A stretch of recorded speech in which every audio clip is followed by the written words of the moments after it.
They've won Tonys and Oscars and Emmys and Grammys. There's no red carpet because they're home in their jammies. From Melrose Place to Broadway to Janeway and her crew. Let Seth and James bring all the stars to you. Anywho. They're entertaining everyone, so who's gonna grouse?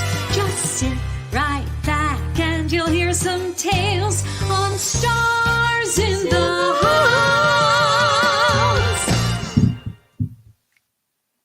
Hello, everyone. Welcome to Stars in the House. I'm Hi. James Wesley. Hi. I don't know. It's so weird. I have no idea either. Everything's very last minute. Hi, guys. I'm Seth Rudetsky. This is Stars in the House. And there's Mandy. We have a crazy amount of comments. Is there just one person commenting relentlessly? No. Wow. We have so many people here in advance. Which means I bet so the nice. Chelsea Symphony has a lot of fans that are watching who maybe have never even seen, heard of Stars in the House. So Stars in the House is our live stream that began in mid-March when Broadway shut down to help the Actors Fund, which, as we've said many times, the Actors Fund is for everyone in entertainment. Including classical musicians. That's right. All across the country, not just in Chelsea, New York. And everybody behind the scenes as well. So people that tune the violins. What? No, but anybody. Stage. Well, that actually would be true. No, you tune your own violins. Makes sense. But stagehands, anybody can go to actorsfund.org and say, I can't pay my rent. I can't pay my medical bills. How do I get health insurance? The Actors Fund will help. And we've been raising a lot of money since March. Are we allowed to announce how much we raised? Yeah, we just passed the $600,000 mark. $601,000.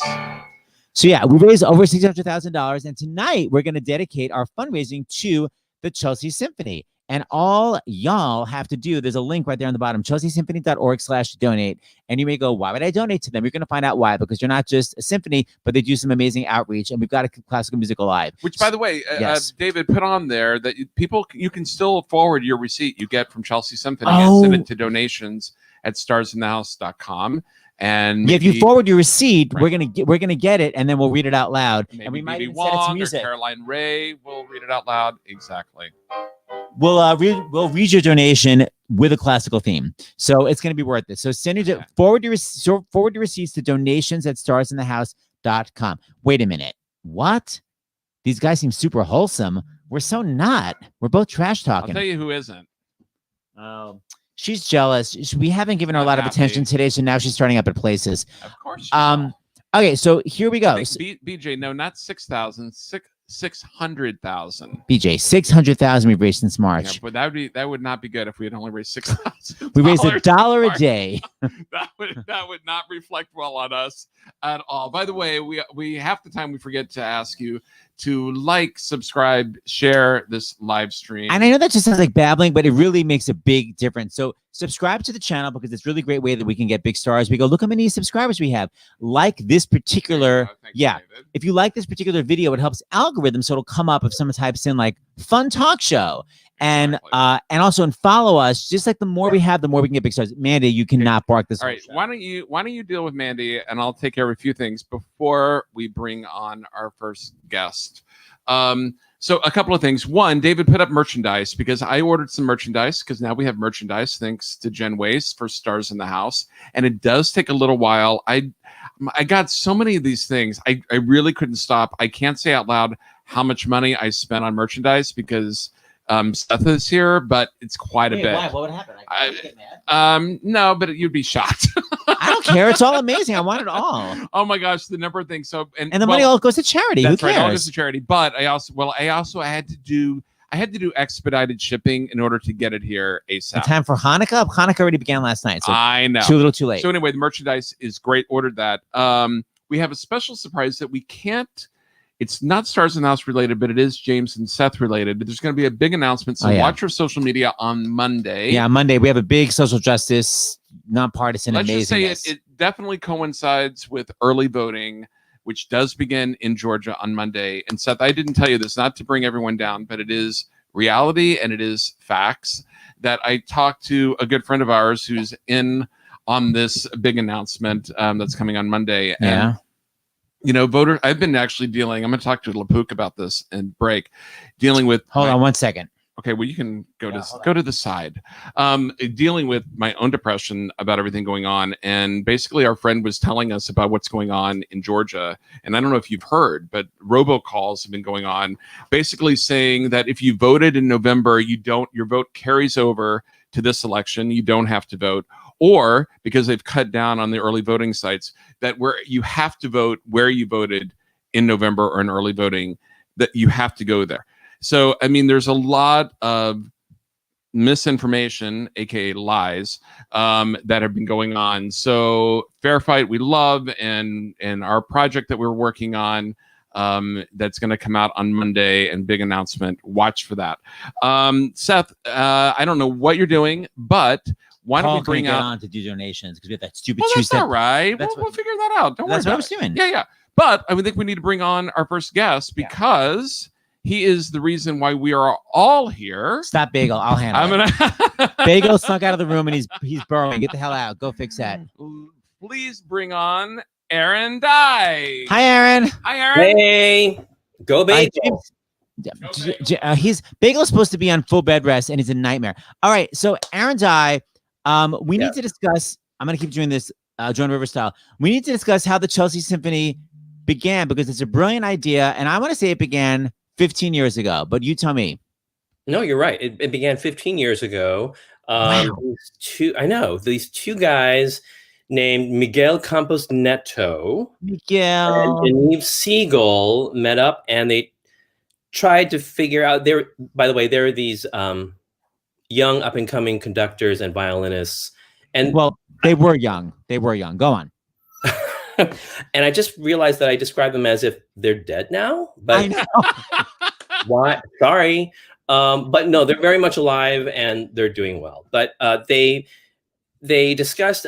They came up with this idea of this orchestra, but it would be modeled in a completely different way than a traditional orchestra. What was that? It was basically a kibbutz for in honor of Hanukkah. I would say it's a kibbutz type orchestra. It was for Hanukkah. No, but I'm just saying it was like a co-op, like a kibbutz, and it is Hanukkah. So I'm trying to trying to connect everything. It was like the Park Slope Food Co-op. Exactly. Yeah. So, like the traditional orchestra, just for people who aren't aware, is usually set up where there's one primary conductor or artistic director, and then they bring in composers or soloists to collaborate with them. But this is not, they wanted to do something completely different, and it's something less hierarchical. And so, I mean, Mark can later on talk about this, but it's set up so that there are multiple conductors, multiple soloists, and multiple composers, and everyone plays. Two things. Everyone is equal, and Yaniv is so thankful. Yaniv says, "Thank you for not calling me dead." He's alive. And by the way, for you Broadway people, Yaniv did the national tour of Secret Garden when he was a little kid, and he played, not Dickens, but the one that's like, "I'm pale and sick." Anyway, so hi Yaniv, and now he's a violinist and conductor. Wow, Tim Schultes is watching. So many fun people are watching. Okay, so Aaron, why don't I bring on? This is, by the way, so I was with Aaron when this whole idea came up, and it was really just like our rickety-rackety living room, and Miguel and Yaniv, and now it's grown so much, like I basically don't know anybody involved. It's gotten so big because I'm bringing on Emily. I've never even met her. Like, it's gotten enormous, Chelsea Symphony. I'm so proud of you guys. So please Emily welcome. Wong, yeah, She's the president and executive director of. By the way, why is it the Chelsea Symphony? It's not just Chelsea Symphony; it's the Chelsea Symphony, right? It's the Chelsea Symphony. There was a reason why we were so insistent on the article. Yes. I don't remember the reason anymore. Well, maybe Emily Wong will know. So Emily, please help us figure that out. Hi, nice to see you. Hi, everyone. Hi, Emily. So important question. Why the article before Chelsea Symphony? No pressure on me. I wasn't even here at the beginning, but I seem to recall it was to differentiate the Chelsea Symphony, TCS, from something like CSO, like Chelsea Symphony Orchestra, which could be confused with Chicago or something like that. Could be wrong. And Yaniv is somewhere in the ether, so maybe he can correct us. Emily, hold on a second. So just in case people don't understand, everyone in this orchestra is either, well, you do everything. You're a soloist and conductor, and composer. You trade it all around, so everyone's equal. But Emily, I know that you're sort of like the head, sassafras. But are you also a musician? Or are you more like, I'm behind the scenes corporate? No, I am a musician. I play the French horn. That is a small embouchure. Okay, so thank you. Just want to name drop that. So for the Chelsea Symphony that people are donating to, I want to make sure that we bring on. Well, hold on before I forget.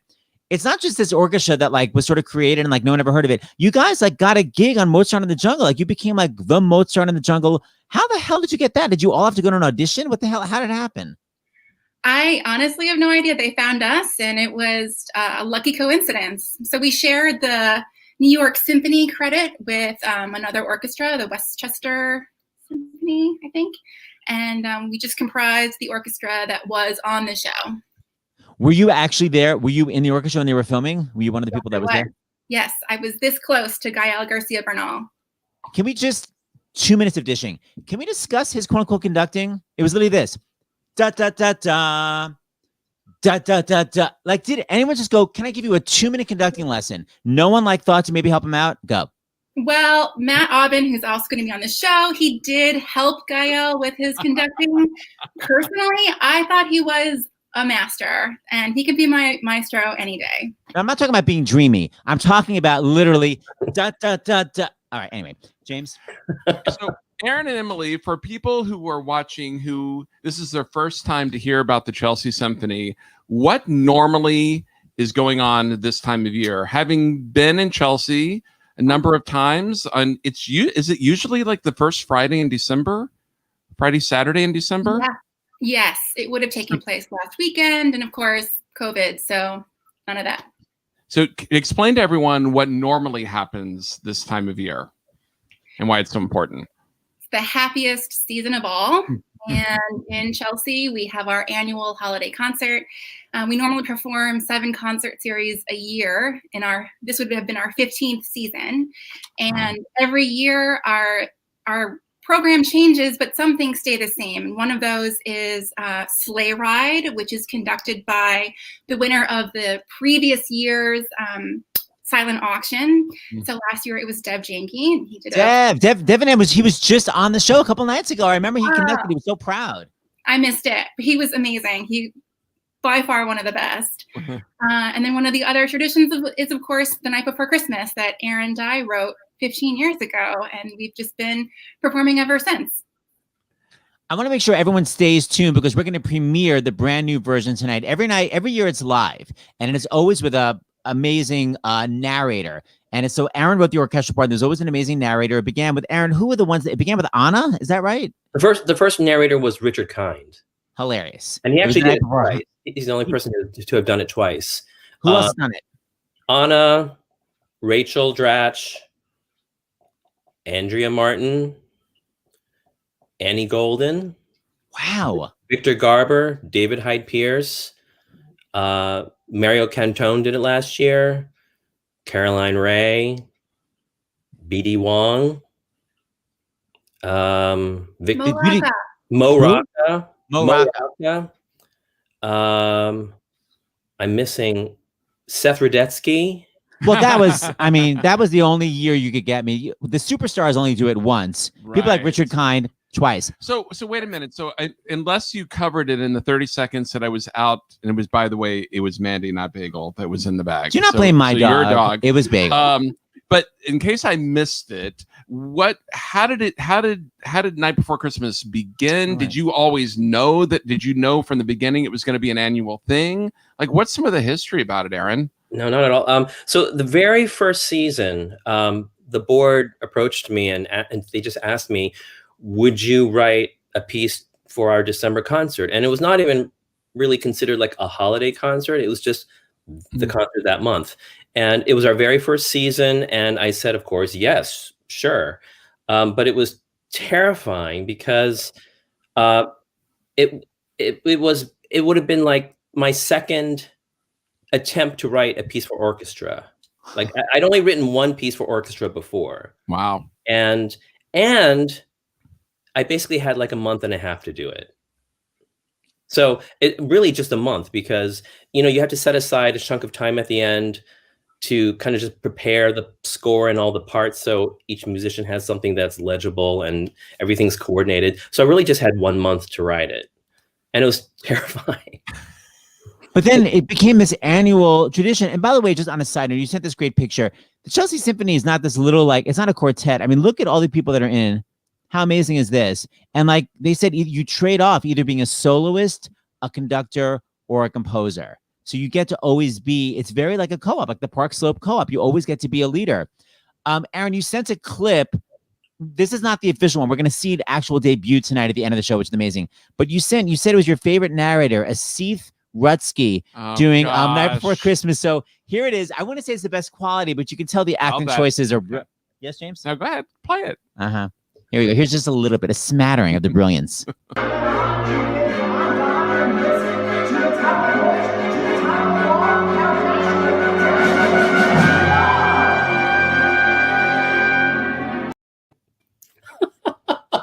That's called unintelligible. It's called acting with your arms, indicating. Aaron, any comments? My favorite part of that is just kind of just your sheer just delight in your choice, the choices you had just made. Like if you play it one more time, you can see at the end of that little clip, just like that was wonderful.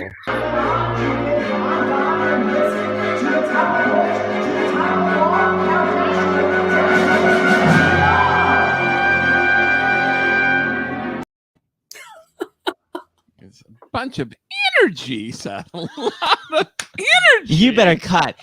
Hold on. There's one more photo I want to show before we dissect my brilliant acting. What is this amazing Chelsea Symphony in Times Square? Yeah. What is that?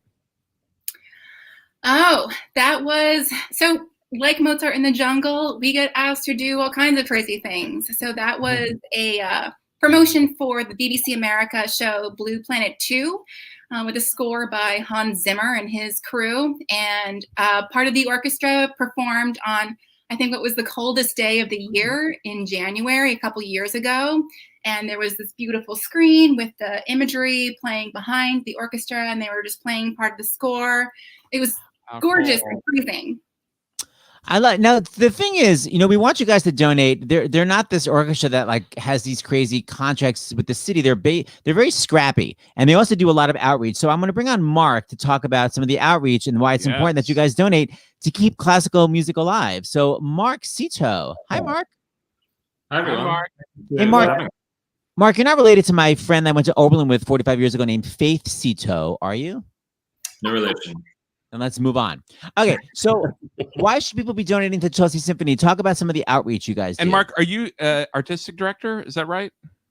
I'm one of the artistic directors.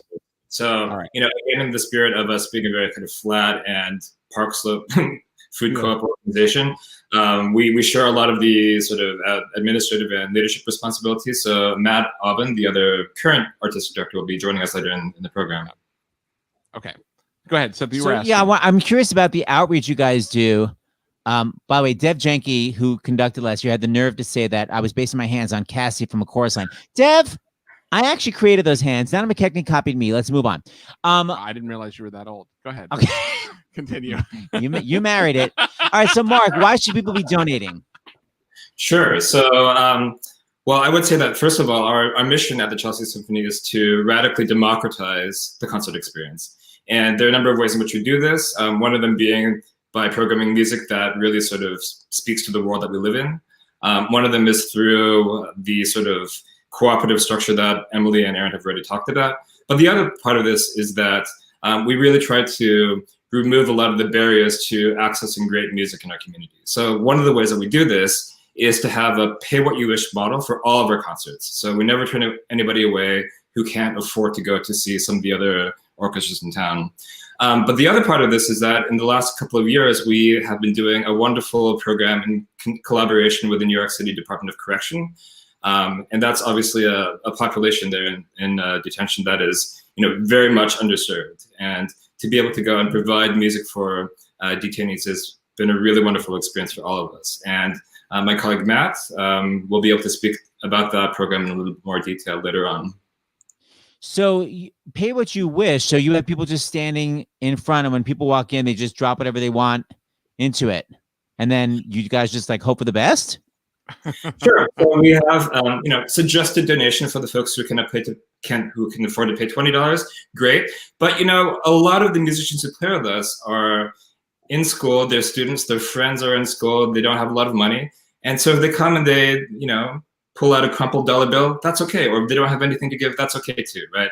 The most important thing is just that we have this opportunity to provide music for our community. Mark, someone is bragging about you. It says Mark is also the music director at Brown. Well, I'm hoping that stands for university. Is that true? Yes, Brown University. What does that mean? You're the music director of what? So I direct the orchestra at Brown, but I also teach in the music department. So my school training was actually in musicology. So funny story about how the Chelsea Symphony is really a vehicle to provide people some of their first opportunities in music. I was actually in grad school in New York studying musicology, but was friends with Yaniv and saw that he's in the chat. So hi, Yaniv. Yaniv, I feel so bad. Oh, he's still alive. Okay, go on. I'm sorry. Yeah. Right. So, I was pursuing my training in musicology and getting opportunities to conduct and play violin with Chelsea. And so my current day job is actually a place where I can do all of those things. So I teach musicology courses, I direct the orchestra at Brown, and I do some other teaching there as well. Hey, Mark, there's this picture here with Earth Day. You want to set that up? Or I'll just show it and you can tell us what it is. It's so cool. This is at the Natural History Museum, right? Right. So that's in the Hall of Ocean Life for the big whale. And this is from Earth Day 2018. And just for some context, so Emily mentioned, I think, that each year we theme our seasons. So the theme for the 2017-18 season was sea change, and we were exploring music inspired by the natural world, right? So there are any number of entry points from Vivaldi's Four Seasons, but also to contemporary music that deals very specifically with issues like climate change. So we were spitballing about ideas for what we could program that year, and one of our bass players, actually, Nick, who is also a web designer extraordinaire, had this idea. Well, what if we were to do Become Ocean by John Luther Adams at the American Museum of Natural History? And Become Ocean was a Pulitzer Prize winning piece. It won the Pulitzer in 2013, I think. And it's this gorgeous 42-minute meditation on, well, just the ocean, but also a very, punchy commentary about the reality of climate change.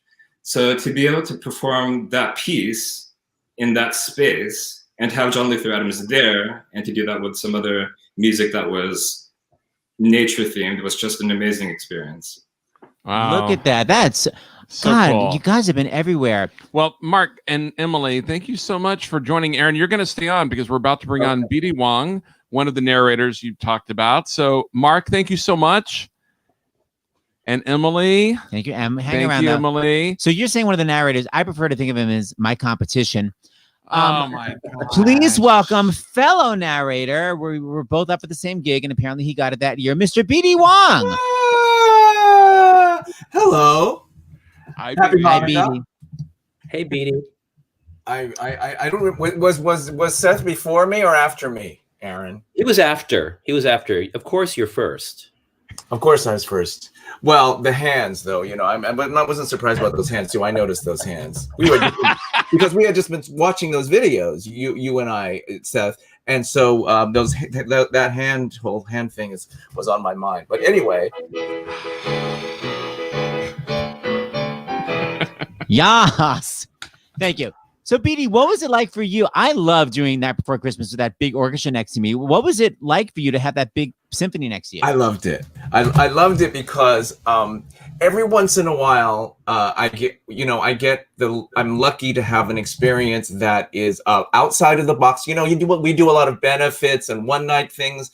Our whole lives are about that, in outside of pandemic time. So of course, but that's kind of a thing we do when you get at a kind of opportunity that is outside of the box like this. And I found it outside of the box on many levels. One, working with an orchestra, and I've always loved doing spoken word with an orchestra. Always loved it. I've done it in a few different times, and each time it's a really great experience. There's always something great about the space or the orchestra or the choice of material or whatever. And so this particular evening, I was struck by the neighborhood feeling of the whole thing and this kind of heart that was a part of the experience. I wasn't expecting that. I mean, I thought it was going to be a little colder, a little bit more kind of traditionally classical or something. And I found it very moving, and it put a smile on your face. The crowd, who was in attendance, the venue. It was a beautiful church. I don't remember the name of the church. Aaron? St. Paul's. St. Paul's. Yeah. And just a vibe that was just very warm.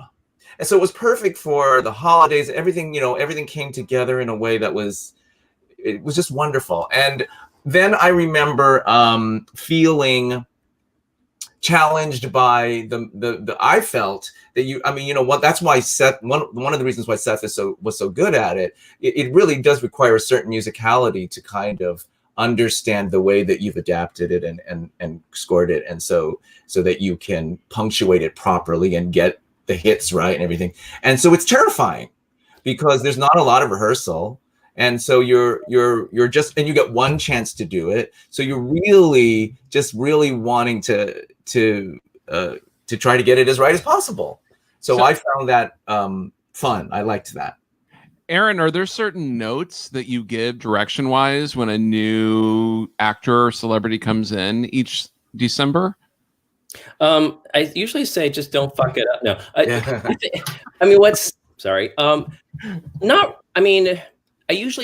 give them obviously the text, and I'll give them like a past recording just for reference for the music itself, really.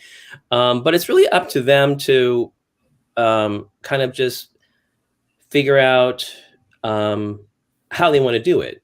Yeah, to bring something to it. I mean, you really, it's an opportunity actually that you have that not everybody realizes is such a, not everybody's in, not all actors are not into it, but it's as soon as I hear that a different person does it every year, then I go into kind of competitive mode, right?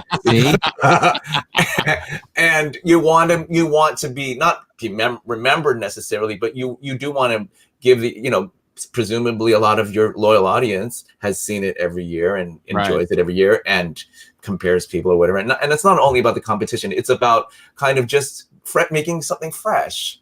It's an old piece of material that you freshened up by bringing music to it. And so any way that you can bring delight to it, and that's exactly what Seth was doing in the tape, is really great, is welcome, I think. And how many rehearsals do you get? You can't get that. One rehearsal. One rehearsal. One very quick rehearsal. And of course the tape, if you use it properly, is really helpful. I'm really into that. And in the script is also helping with giving cues in certain spots. Mm-hmm. Just, giving kind of signposts along the way. And in the script, it'll say like, pause here for big chord. It'll tell you in the script that you're reading. Yeah. So you're not nervous. I have actually, BD, I have a clip of you. Oh, good. No. I wouldn't say it's great quality, but it's so fun to watch. Oh, it's a little bit. Awesome. It's awesome. Take a gander. So up to the housetop that courses they flew, with a sleigh full of toys, and Saint Nicholas too.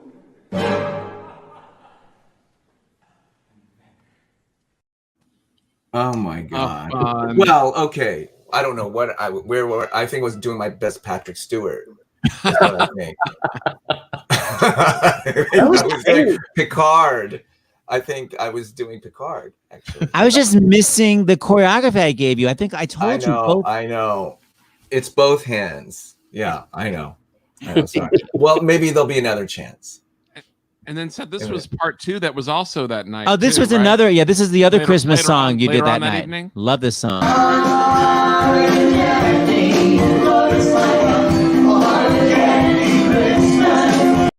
Both Christmas songs. Wonderful. Both appropriate in that church. Exactly. Yeah. Those are the surprised. That's the Skivvies. You do- And yeah. they have these great Broadway people come on and sing songs every year, which I totally love. So hold on. So In their BD underwear, you have to explain that because oh yeah, no, you have to be. Yeah, you have Oh, to. yeah, Be that wasn't BD's choice. yeah, if it wasn't just me showing up, you know. Yeah. That's why they're called the skivvies. It's So good. wait, BD, I want you to tell this story because Aaron, I think, will also love it. So I do this podcast called Seth Rudetsky's Back to School, and I interview people about high school. And Aaron did Music Man when he was a kid in high school. No, you're gonna make me tell this again. I love it. I just think people will be upset. It's so theatrical and hilarious. Please tell everybody about your commitment to the craft. Well, it's a terrible story. I mean, I'm first of all, I'm still in touch with the actor who played Marion the librarian, Gabrielle Motajmi, and on Facebook very often, like every day. And we still make jokes about this particular thing that happened, which was that right before the library scene, I realized I was about to walk into the library scene, and I didn't have the bag of marshmallows, and I wasn't thinking very clearly because I just knew that I needed to have it for the punchline at the end of the song. You know, 12 minutes later, the whole thing is about that, and then at the end of it, it's a joke that there's no marshmallows. I mean, there's no marshmallows.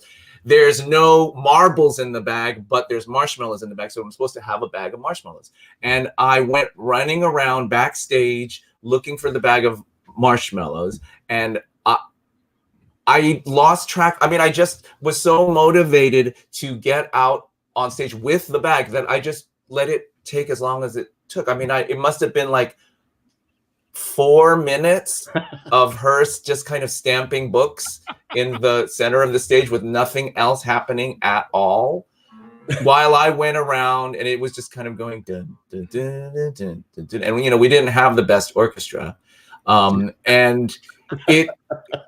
I got grief for it afterwards. What were you doing? You know, like, where were you and all of that stuff. But I was like, but I didn't want to compromise the punchline of the song. I wouldn't do it the same way now. I wouldn't make the same choices. I learned, there was a learning experience for me. But and I don't know what I was thinking actually when I think about it now. And I ended up ripping, like taking somebody's, had a paper bag of something, and I took it, and then I took some binder paper and I scrunched them up into little ball. And this is how long I actually took. I made the prop while she was out there waiting for me. I made the prop. Little balls of white paper in a brown paper bag that had like French fry grease on it or something. Oh wait, I just realized you both grew up in San Francisco. Did you go to competing high schools? I'm sure we did. Probably. No, yes. I grew up in the Palo Alto School District. Uh-huh. So Gunn High School. Gunn High School. I was in the city in San Francisco, at Lincoln High School. Yeah. Yeah, it's different cities, Seth. Yeah, if it's not New York City, I'm not interested. Okay. All right, BD, thank you so much. Oh gosh, thanks you guys, and everybody, please just support this wonderful orchestra. It's a very unique situation. It's it's New York, and it's a very New York feeling kind of thing. The neighborhood vibe of it, and the commitment to music, which is so important, and all of it. Just really give whatever you can. I really appreciate it, and thanks you guys for having me.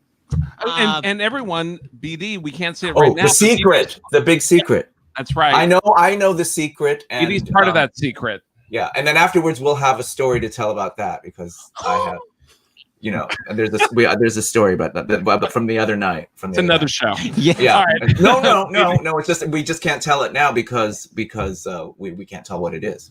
That's all the texting, BD. All right, so we'll see you soon with the secret. Okay, see you soon. Yes, great. Bye. Great. So fun. So Aaron, as Mark was saying earlier, about the whole co-op idea that there actually isn't just one artistic director, there are two. So do you want to welcome the other artistic director? Yes. Of the Chelsea Symphony? The other artistic director, Matt Aubin.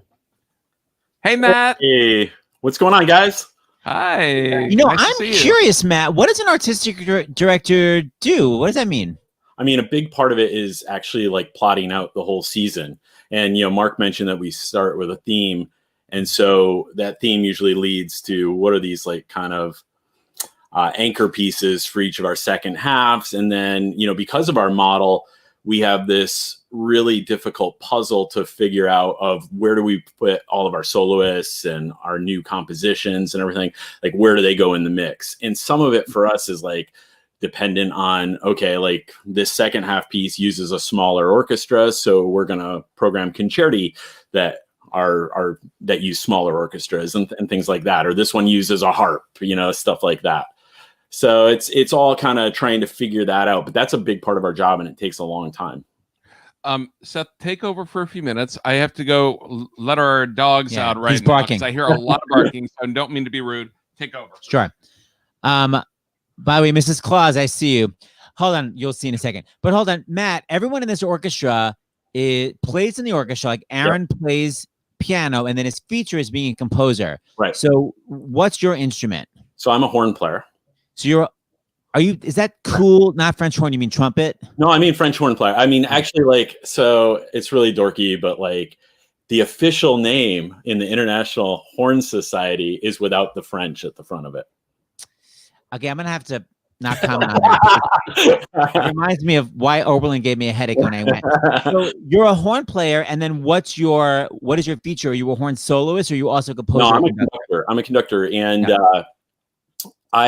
big part of the reason I got involved with Chelsea was to conduct concerts, because it's like this chicken or egg thing when you're looking for jobs or trying to get into conducting workshops or doctoral programs. You need videotape of you conducting in an orchestra, but how do you get that if you don't have a job? And that's a great thing for early career people is you get this opportunity to record yourself, to get better in a safe environment. And like when I studied conducting at Oberlin, it's like just my conducting class, like we played for each other, but it was like a mishmash. It was like 6 violins, a clink and a clunk. Like you didn't get an opportunity to conduct a whole orchestra. It's really incredible you guys do that. And I love the idea of the neighborhood vibe. It's true. BD, like it kind of demystifies classical music by how homey and chatty it is. But I want to talk about the outreach that you do, because you were mentioning Rikers Island, which I'm so curious. What did you guys do in Rikers Island? Well, so that all kind of came out of a shoot that happened as part of Mozart in the Jungle. The idea was to go out and film an episode at Rikers, showing the fictional orchestra doing outreach. And, many of us in the orchestra were involved in that. And we saw this taking place, and we thought to ourselves, well, this is a really good idea, but we really can do this in a more authentic way. So, we got together, and the first year that we did it, I think it was 2017, we got a few small chamber groups that went in, and basically what we've kind of discovered over the years is that the detainees, more than anything else, really enjoy the chance to just listen to music and escape, shut their eyes and just enjoy the art. Now, there's been a lot of other things that have come out of it. I've had people breakdancing to Eine kleine Nacht music. I've had, as usual. Yeah. One of the things that was so cool is that we actually got to bring the whole orchestra in, and it happened to be on my birthday, and it was in the gym at Rikers, and there were only about 60 detainees in there. But when they heard it was my birthday, they randomly started singing to me. They sang "Happy Birthday." Oh my God, that's beautiful. Yeah, and then when we were demonstrating the instruments, I remember Elise, our violist, she played "Somewhere Over the Rainbow," and again, they just spontaneously broke out into song. And I've seen this happen over and over again, where now we go in smaller groups. We go in groups of 9 string players, and then I kind of play like master of ceremonies. As both conductor, I bring my horn, I play a little bit. But somebody asked for Titanic, like, do you know Titanic? And that wasn't as part of the sheet music that we had. But I can't remember if it was one of our violists or one of our violins. They started to play, and then the whole orchestra just joined in. And these are classical musicians. We don't improv all the time, but but everybody kind of. I just feel like that's every experience in there is unique, and there's genuine appreciation for what we do, and I try to just kind of bring it back to like what are you interested in? Are you interested in, do you write your own music in some way? And how can we show you like the similarities and the differences between the two? I love that you guys do that. I love that the money that you guys are donating tonight is going to help them do that. Can I make one joke that it's passive aggressive to play Somewhere Over the Rainbow on the viola? No one wants to hear that. But anywho, ow. Tune that thing. Actually, our violists are good. Okay, but the instrument itself, I know. not the huffiest. Anyway, okay, Matthew, so nice hanging out with you. Just hang out to the very end so we can say goodbye to you. Peace out. And Aaron, we're going to take our medical break right now. So you take a break. You take a break, Aaron. And Mrs. Claus, we're going to bring you on right after this. But first we have, what the hell is he?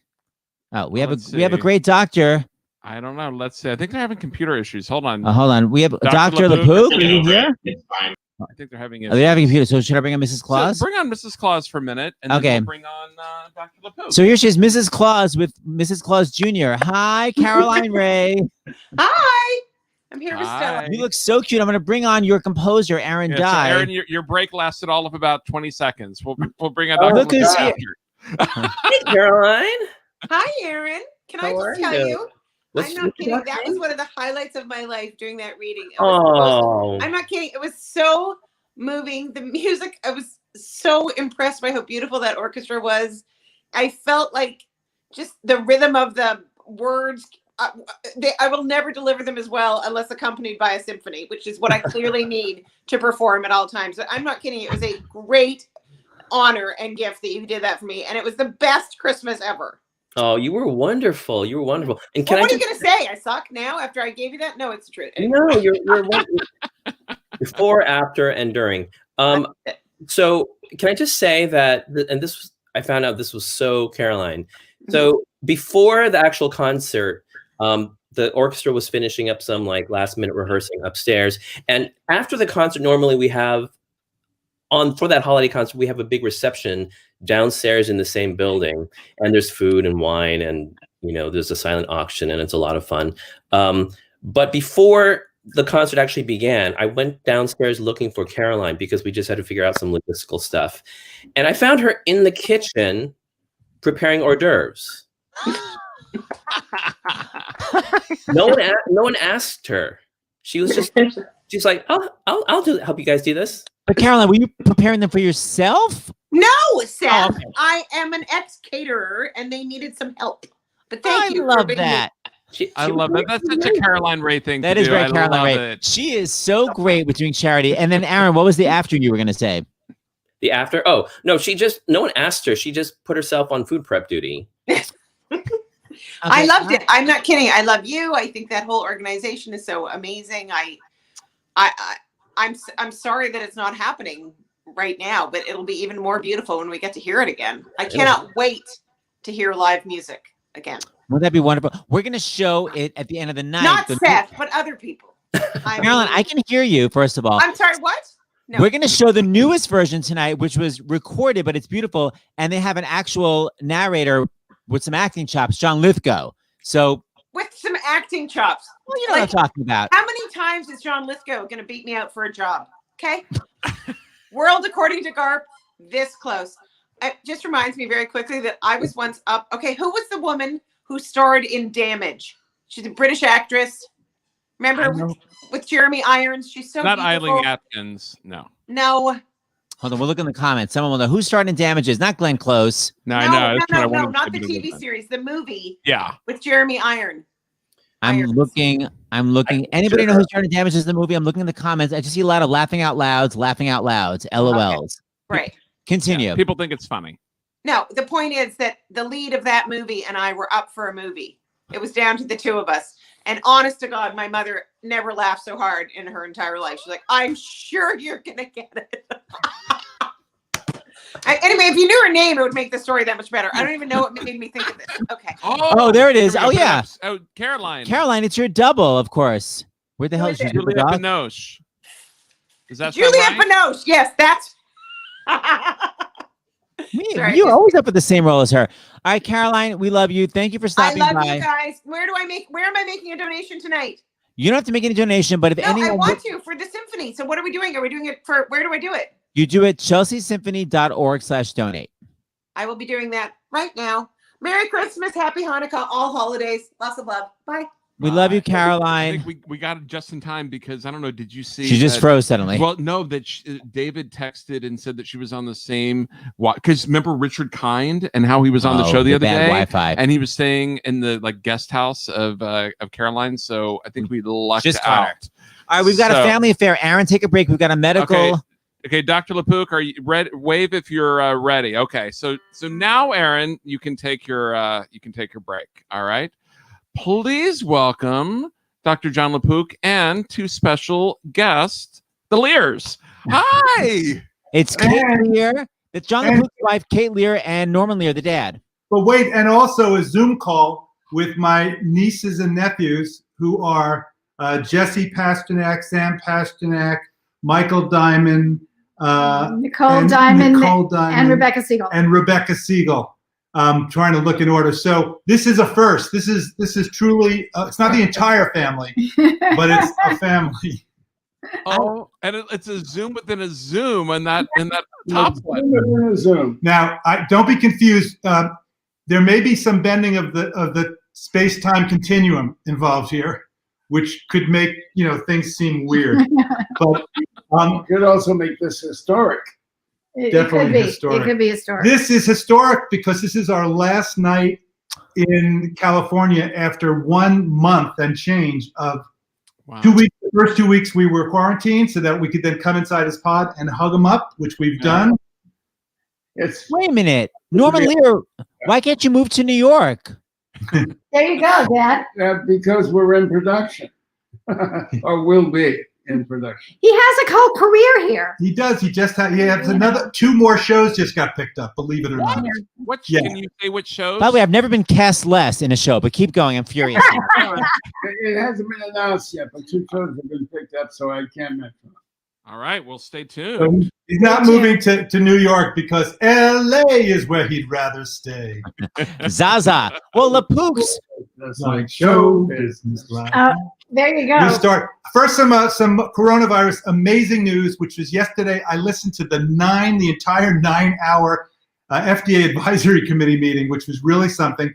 And they approved. They suggested to the FDA that they approve the emergency use authorization application for the Pfizer vaccine. Word has it that we may hear from the FDA as soon as tonight, if it hasn't already happened, because we've been doing something else here, but certainly very, very, very quickly. This is huge news. The vote was 17 to 4 to 1. And I want to explain to people that the 4 who said no, it was basically because the application was for kids 16 and over, people 16 and over, and the pediatricians thought there wasn't enough data on the 16 and 17-year-olds.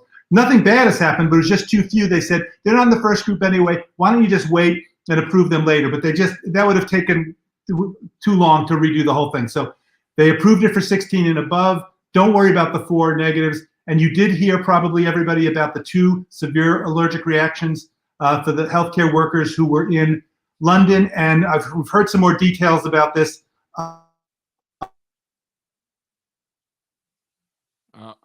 Oh no! Wait, that's not us, is it? No, I don't think so. Dr. Lapook, it was right on the climate. Okay, I'm going to take him off for a second, see if he appears.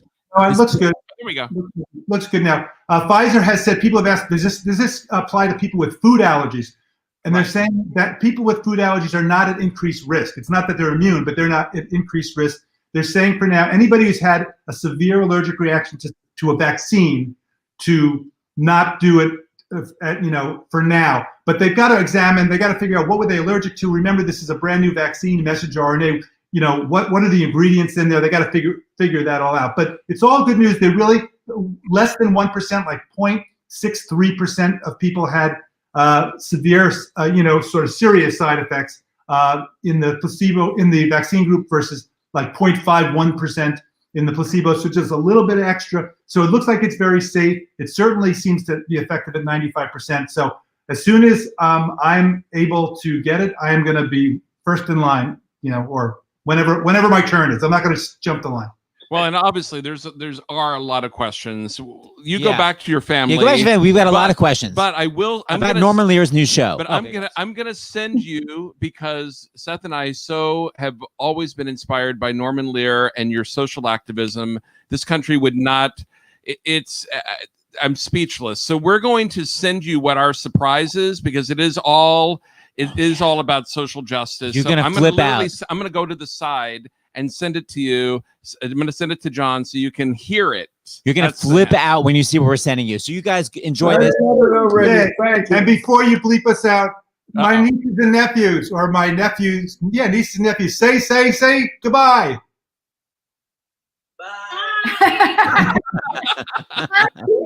Now they get paid. Right? Right. Now they're SAG. Yeah. All right, go talk to CBS. Yeah. Talk to you later. Bye, guys. That's so fun. Everyone's flipping out. Love to miss you. Yeah, go email. Okay. So I want to have this. I know we got to have our musical performance. They've been tuning relentlessly. So I'm going to bring them on. Okay. So hi, guys. Oh, the doggy. We've got 2 doggies. That's fun. We had one just disrupt the music stand. Well, look, there's a thing here. We've got these 2 clowns. Okay, so you're called the Alighieri duo, am I right? Yes. Yeah. I'm Nicholas Popone, violinist, and I'm Candace Chen, pianist. This is Fritz over here. Fritz the Chow Chow. Mandy and Bagel. So you're both in the Chelsea Symphony, right? Yes. Yes, we both played in Chelsea Symphony for a number of years. And then amongst all the rest of our freelance work throughout New York. And then we're also a married couple, and we had the Alighieri duo for many years, violin-piano duo for a number of years together. And so we've taken advantage almost of living together during quarantine to play a lot of live stream concerts and be able to reach people still through this medium. I love it. Now, I don't want to brag, but I'm also a violinist. So I just thought, just to kind of inspire you, I'll show you just a clip of myself, and maybe it'll give you some inspiration. I do have a classical piano degree, but I think violin is my main instrument. Just take a gander how amazing I am. Concerto, he literally plays like 3 notes, da da da da, and then thirds, like. Okay, I want to talk about that anymore. Anyway, so I'm sorry if I'm much better than you, but try to get up to my level. Okay, have fun. Thank you. So we will play a piece called Banjo and Fiddle by the New York violinist William Kroll. He was kind of a super freelancer in New York, had a quartet and a piano trio, and traveled around soloing. And he also taught in a lot of the major American conservatories. So it's a real fun piece, little showpiece for violin and piano with a real New York style to it. Hold on.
Okay, the amount of double stops, are you just trying to show off? Because that was obnoxious. Yay! Thank you. That was amazing. Now, wait, you said a New York composer wrote it. When was it written? William Kroll, around 1945, he published this. Wow, it's so nice to hear something written in the 20th century that doesn't give me a splitting headache. Wow. No, it is just fun violin rep. Oh my God, that was amazing. And the octaves. Okay, so guys, you can support amazing musicians like this by donating to the Chelsea Symphony. You're asking where to donate. It's right here. And someone was just saying there's a minimum donation. There's not. You just put in other amount. Whatever the hell you want to donate, donate. Okay, actually, well, that's complicated. It should be that. There you go. There it is. You guys, you're amazing. Do you have your own website, .com. Oh, there it is.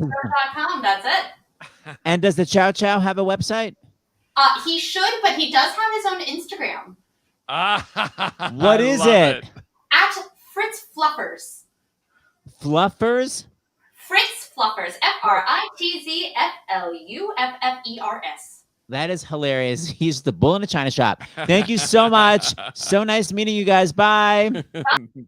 That was beautiful. Amazing. So you, Aaron, are you done with your break here? We're going to debut the new piece finally. Yes. Oh, great. Yeah. Great. Oh my God. How can you not smile like during and after that? And the power, so much power in that violin. Okay, Seth, before the big premiere. There it is, by the way. At Fritz Fluffers for that doggy. Before the big premiere, because I know you were doing something, someone had texted you and you had to do something important at the top of the show. Yeah. But what I was going to talk about is I Yes. feel like we can't do the show without you talking about it's not the Chelsea Symphony's fault, but there was one show Caroline Ray. that we actually did not make. Caroline Ray because of something that happened literally at the subway stop. And we weren't even really, normally we're late for things. I don't even think we were late. No. Basically, You have to I see 'Twas the Night Before Christmas every year. It's always amazing. And Caroline was booked and I was so excited. And we were traveling down 23rd Street and we were getting off the subway and I grabbed onto the pole, that you hold onto as the doors open. And I just kind of kept walking forward, but I kept my arm there. I don't really know why. And I straightened my arm. And when I straightened it all the way, my bicep literally tore.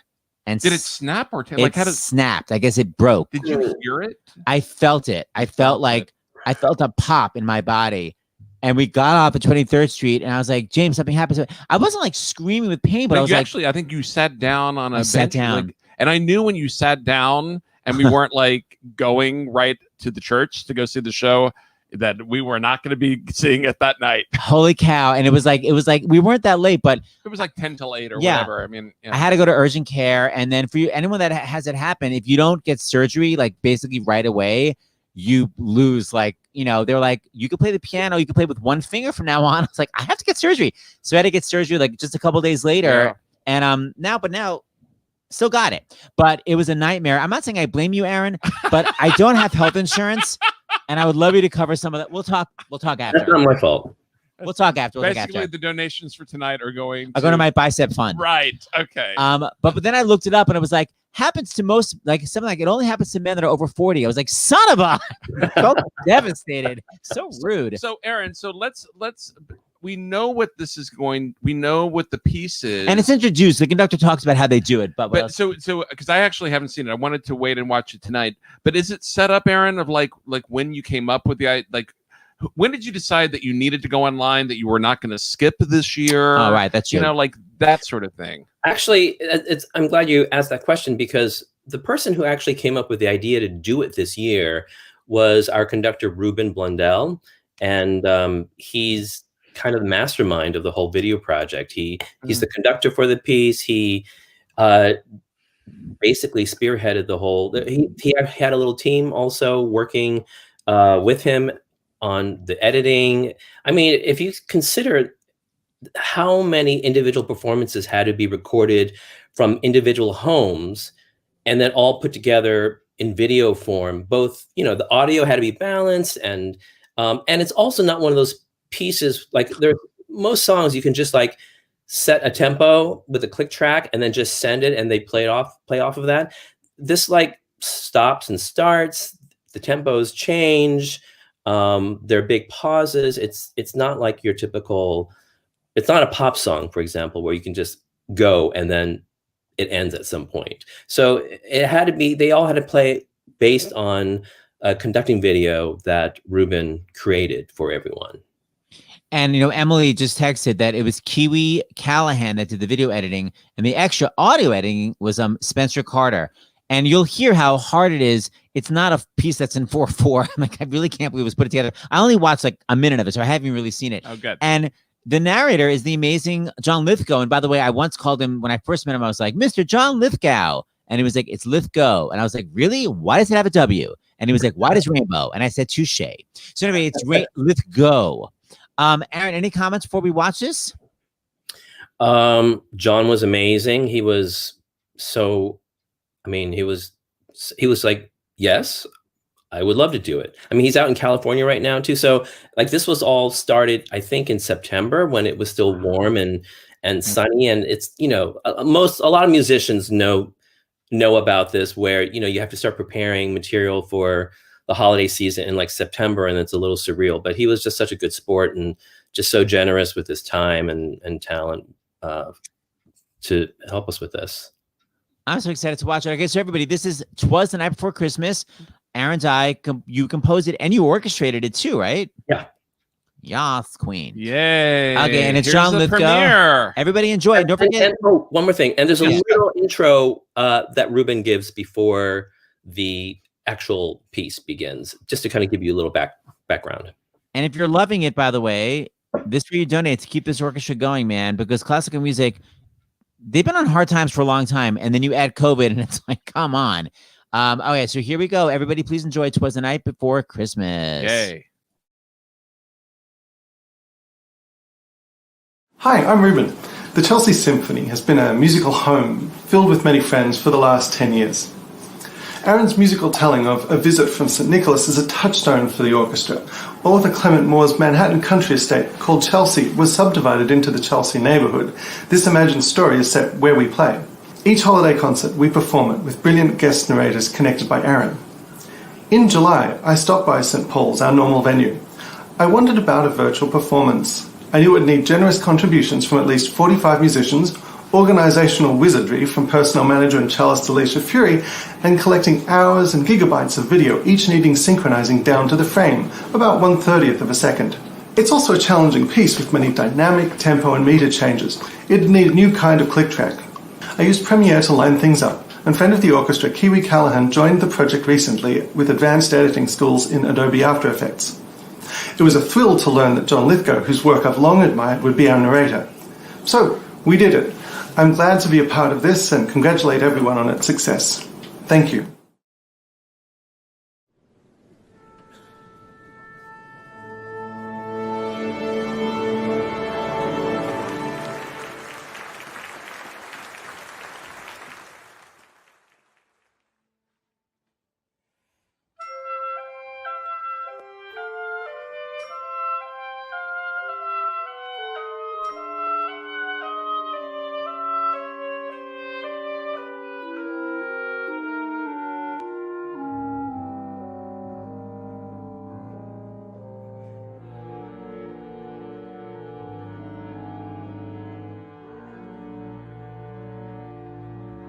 Was the night before Christmas, when all through the house not a creature was stirring, not even a mouse. The stockings were hung by the chimney with care, in hopes that St. Nicholas soon would be there. The children were nestled all snug in their beds, while visions of sugar plums danced in their heads. And Mama in her kerchief and I in my cap had just settled down for a long winter's nap. When out on the lawn there rose such a clatter, I sprang from the bed to see what was the matter. Away to the window I flew like a flash, tore open the shutters and threw up the sash.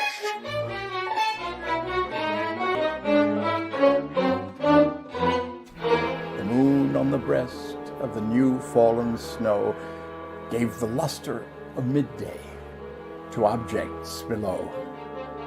And what to my wondering eyes should appear but a miniature sleigh and 8 tiny reindeer, with a little old driver so lively and quick, I knew in a moment it must be Saint Nick.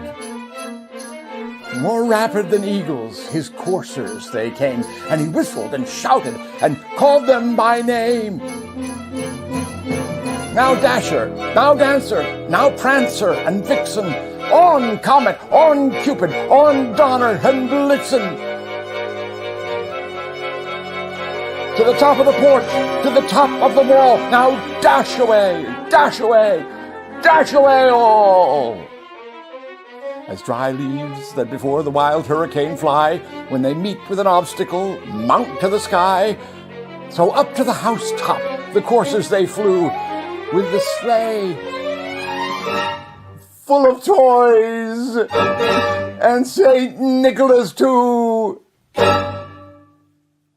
And then, in a twinkling, I heard on the roof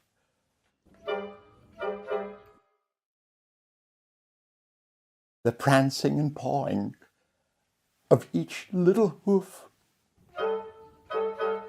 As I drew in my hand and was turning around, down the chimney St. Nicholas came with a bound.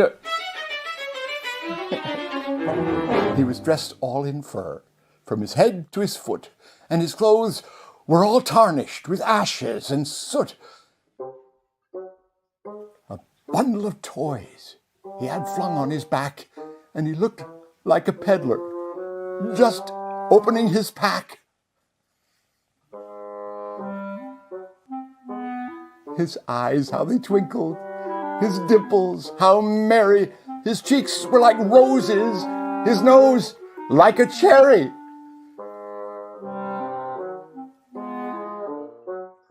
His droll little mouth was drawn up like a bow, and the beard on his chin was as white as the snow. The stump of a pipe he held tight in his teeth, and the smoke, it encircled his head like a wreath.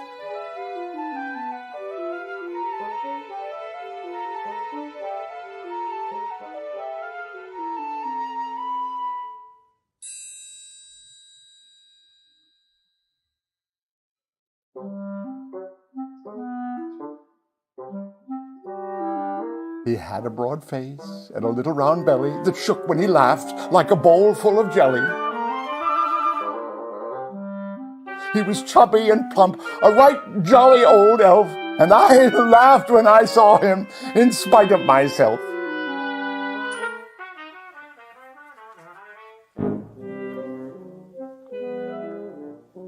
A wink of his eye and a twist of his head soon gave me to know I had nothing to dread. He spoke not a word, but went straight to his work and filled all the stockings, then turned with a jerk, and laying his finger aside of his nose, and giving a nod, up the chimney he rose.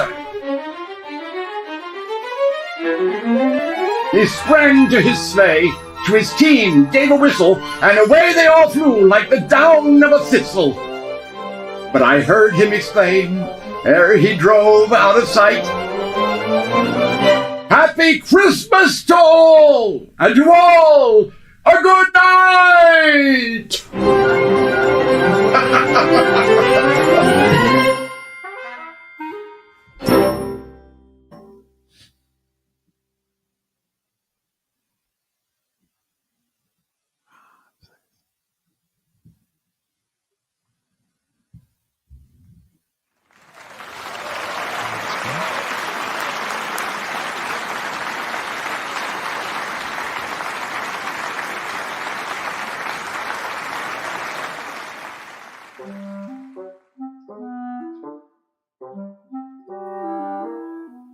Yeah, of course. Good. I'm glad it did.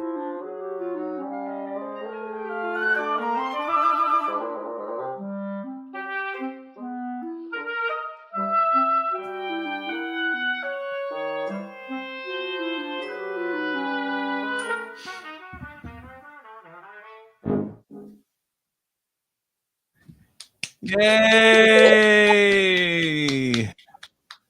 First of all, I'm so thrilled. There's like this amazing version out there now where you get to really hear incredible balance. Because whenever you film something live, it's especially in that space, it's so echoey. Like, is it amazing for you to listen to and like hear all the balance?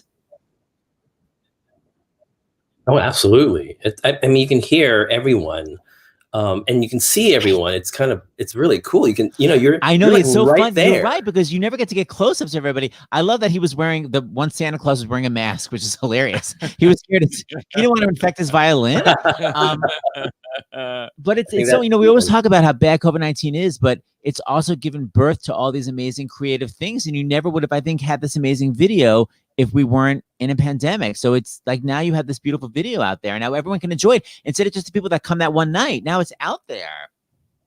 Yeah. Thank you, Ruben, and thank you everyone for playing on the video. Well, let's bring out Mark and Matt and Emily and before we say goodbye. So Mark and Matt, Emily. Hi guys, and you got a big compliment from an amazing conductor, Aaron, Mr. Devanan Janki, who conducted last year. Bravi Aaron Dine, the Chelsea Symphony. So people don't know, Dev is this amazing director and choreographer and actually an amazing dancer too. But he bid the silent auction, like we were saying last year, where he got to conduct Sleigh Bell. So no silent auction, I guess, this year because there's nothing really to give away, right? Well, so we've actually been in touch with the person who would have done it this year, and we'll offer that person the opportunity in 2021. So the tradition will live on. There you go. It's Hudson, remember? Hudson Flynn? Yeah. Wait a minute, Hudson Flynn is the person that's going to do it next year? Yep. Oh, I love that. Hudson is our Hudson for you, Hudson. Oh my God, Hudson is our other tech director. We have David Katz and Hudson. Well, Hudson does all the plays in the house. Yes. Oh my God. But by the way, people watching, they make money on this silent auction, and obviously they can't have it this year. So even more reason why I would love for you all to get the wait, the Seth Concert Series. Why is it about me? Hold on. Wait, there it is. There we go. Right ChelseaSymphony.org/donate. And how about these amazing musicians? Jimmy West, anything to wrap it up? No, tomorrow, thank you all, by the way, of course. And tomorrow we have Merry Murderesses from the Chicago Revival. We have a matching donation of $3,000. An anonymous donor is doing that. So we can't wait for tomorrow. And then Sunday, you have your concert series with James Monroe Iglehart. Hamilton, and Lafayette. Then Monday, we have a Plays in the House from the Shaw series. And I think, I don't have the list right in front of me, but I know Marcia Mason is doing it. It's incredible. Tanya Pinkins. It's a great cast. Don't go nowhere. So everybody from Chelsea Symphony, thank you so much. I love what you're all doing. Aaron, your husband has advice for everybody. Wash hands. Okay. We're planning on it. Guys, thank you everybody. And everyone, just even if you can't donate, just visit the website and you'll see what they're up to. And is there a place that people can get on your mailing list by going to the website? Yes, there's a subscribe link on the website. Fabulous. And I think in conclusion, Veronica's hold on. Veronica, where's Veronica? Veronica sums it up. Bravo to everyone in the Chelsea Symphony. I miss you all so much. You are also inspiring and artistic and passionate, and we love to see it. 100%. We agree. Aaron, congratulations. You wrote a great piece. Thank you everybody for helping out. And thank you, everyone. Here's the closing credits. What are you gonna play, Seth? I guess I have to play something classical. Okay. You ready? Okay, go. All right. Night, everyone. Night. What the hell can I play? The credits aren't that long, so I would say. There we go. I just started practicing it. It's the easy part. Right? I maybe went off. Bum. I only learned the first two measures. I don't know the very end.